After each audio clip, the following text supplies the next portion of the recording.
7 আপের বোতল আছে, সে বোতলটা আমার ব্যাক সাইডে দিয়ে আমাকে আমাকে অনেক নির্যাতন করছে। আমার হাজবেন্ড বাইরে থেকে, সেখান থেকে সে 20,000 রিয়াল ছিল সৌদির, সে রিয়ালগুলো সে নিয়ে গেছে। নেওয়ার পর আমাকে উল্টা ভিডিও করে এবং রেকর্ড করে যে আমাকে শিখাই দিচ্ছে, আমরা কিছু তোর ধরি নাই, কিছু নেই নেই তোর ঘরে, আমরা কিছু ভাঙচুর করি নাই। আমি ওটাই বলছি, শুধু মৃত্যুর জন্য। পরে সবকিছু নেওয়ার পরে ভিডিও ওরা এগুলা রেকর্ড করে ভুয়া সাংবাদিক দিয়া, ওনার ছবি আছে আমার কাছে, আমি আপনাদেরকে দিতে পারবো। লাস্টে এগুলা করার শেষে ওরা আমার রুমের ভিতরে আমার লাথি মেরে আমার খাটে শোয়াইয়া ফেলাইয়া আমার মাথার চুল দিয়ে একজনে পাড়াই ধরে, এই লাল গেঞ্জিটা আমার মুখের ভিতরে ঢুকাইয়া দেয়, এই গামছাটা দিয়ে আমার মুখমণ্ডল বেঁধে ফেলে, আর এই যে আমার গায়ে একটা ওড়না ছিল, এটা দিয়ে আমার গলায় ওরা পেঁচাইয়া ধরে। জনি আমার গলায় পেঁচাইয়া ধরে, এবং রাকিব, ওরা, আমি সবাইকে চিনি না, 2-3 জন আমি এরকম চিনছি, এদেরকে আমি কখনো দেখি নাই। শুধু একজন লোকে আমি দেখছি, রাকিব যে 1 নম্বর আসামি, ওনাকে। ওরা আমাকে মাথায় পেঁচাইয়া ধরে, একজন আমার বুকে পাড়াইয়া রাখে, একজনে আমার 2 পাও বেঁধে ফেলে, 2 পাও বেঁধে 2 দিকে টেনে রাখে। তারপর ওরা আমাকে নির্যাতন করে, ওরা আমাকে মানসিক ও শারীরিক ভাবে 4-5 জনে, এবং ওরা আমার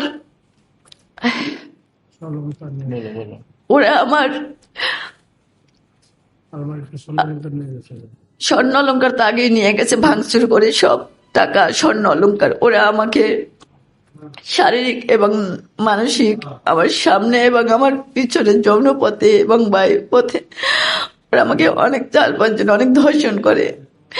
এবং ওরা আমাকে 7 আপের বোতল আছে, সে বোতলটা আমার ব্যাক সাইডে দিয়ে আমাকে অনেক নির্যাতন করছে। এই যে সেই ছবি আমি হসপিটাল থেকে কালেকশন করছি। পরে আমি অজ্ঞান হয়ে যাই, আমি এক চিৎকারে অজ্ঞান হয়ে যাই। পরে নাকি আমার হাজবেন্ড ওদেরকে পারাপারি করিয়া সামনে উঠতে চাচ্ছে, ওদেরকে অন্য রুমে রাখছিল। পরে ওরে নাকি বলছে, আমি তো অজ্ঞান ছিলাম, তাকে নাকি বলছে যে দেখতে এত ইচ্ছা তাহলে দেখ। পরে ওনাকে আমার সামনাসামনি 2 রুমের মাঝখানে দাঁড়াইয়া ওনার মাথায় হাতুড়ি ধরে এবং গলায় একটা গামছা পেঁচাইয়া 3 থেকে 4 জনে ওনাকে ওনার পাশে সাইডে ওনাকে ধরে রাখছে, 2 হাত 2 জনে। তারপর ওনার সামনে আমাকে নির্যাতন গুলা করছে, তখন আমি অজ্ঞান ছিলাম।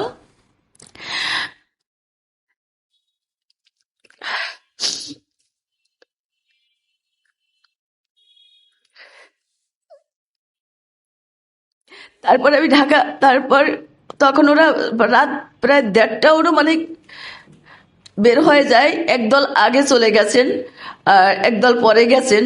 আমার বাড়ি আলনি, এরা তখন কলিং বেল দিছে আমাদের উপরে অনেক শব্দ পাইয়া। পরে ওনরা চলে গেছেন, ওনরা আসছেন বেল দেওয়ার কারণে। ওরা হুড় করিয়া কিছু বের হয়ে গেছে এবং কিছু লোক বাড়িয়ালনি পাইছে। পুরার লোকই বাড়িয়ালি। লাস্টের ওদের হাতে অস্ত্র ছিল, কারেন্টের শর্ট মেশিন ছিল, পিস্তল ছিল, হাতুড়ি ছিল। ওই ভয়তে বাড়িয়ালনিও কেসি গেট খুলে দিচ্ছেন। 15-16 জন লোক বের হয়েছে, বাড়িয়ালনিও কেসি গেট খুলে দিচ্ছেন ওনাদের ভয়তে। মহিলা মানুষ ছিলেন ওরা 2 জন। এই অবস্থায় আমি 999-এ ফোন করি। একজন সাব ইন্সপেক্টর ডিউটিতে ছিল, সাইফুল। ওনাকে ফোন দেওয়ার পরে ওনাকে আমি বারবার রিকোয়েস্ট করি, উনি কোনো মতেই আমার ফোন রিপ্লাই করছে না। ওনাকে বলার পরে যে এরকমের দুর্ঘটনা ঘটছে আমাদের বাসায়, আপনি একটু আসেন, ডিউটি অফিসার, আপনার নাম্বার থানার থেকে দিছে। উনি কোনো গুরুত্বই দিচ্ছে না।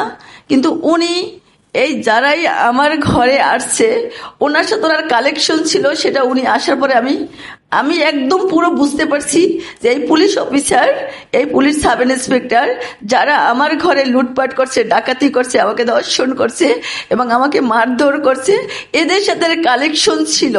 কারণ উনি আমার বাসায় আসছে প্রায় এই ঘটনার 2 ঘন্টা পরে, উনি রাত 3টা অনুমানিক এই